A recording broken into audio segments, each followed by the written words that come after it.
Jonesy and Amanda. Jam Nation. You may have seen this on the news last night, and this is a story we spoke about last year. Newington, an elite private boys' school, which is situated in the Sydney suburb of Stanmore. It costs, for a Year 12 student to go there, a Year 12 boy, it costs about $42,000 a year.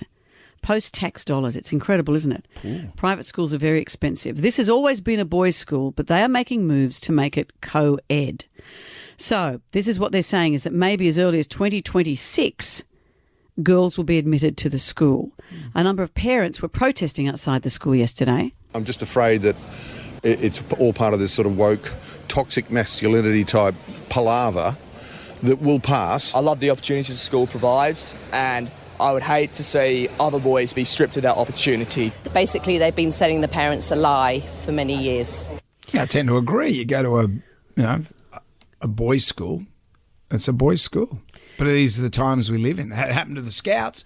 They let girls get into the Scouts. Did they wreck it, Brendan? I don't know, but then vice versa, would boys be allowed to go into the Girl Guides? I have two sons who did go to private school, went to boys-only schools. I wish that there were more private co-ed schools. I would have liked a co-ed school for them, but they loved their experience. So I see this through a different lens as well, through the boys' eyes, is that I think co-education is the best thing.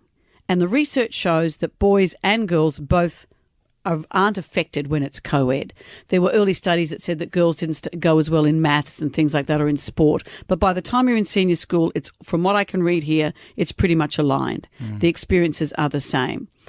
But why aren't girls' schools being pressured to take in boys? Yeah. This has happened to Cranbrook. It's now happening at Newington. And so fair Cranbrook enough. co-ed now? They're about to become co-ed. They've done a lot of work to become co-ed. And the same sort of thing. There were a number of parents who said, I've signed up my son to have a single-sex education.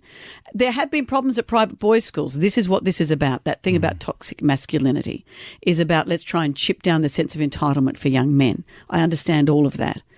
But why are girls allowed to keep their single-sex culture and boys are the ones being pressured to change?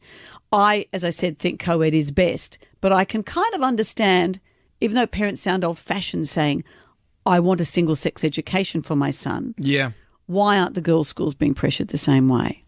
And I must say, when I watched the news last night, I lost all sympathy for the argument when I heard this guy. I'm an old boy of the school, and my son is also an old boy, and the intention was always that I'd have a grandson, but I won't bring him to a co-ed school. How, if the worst thing in your world is that your grandson may be sitting alongside some girls at school. Dude, we're on the brink of World War III. Read the world, Come mate. on.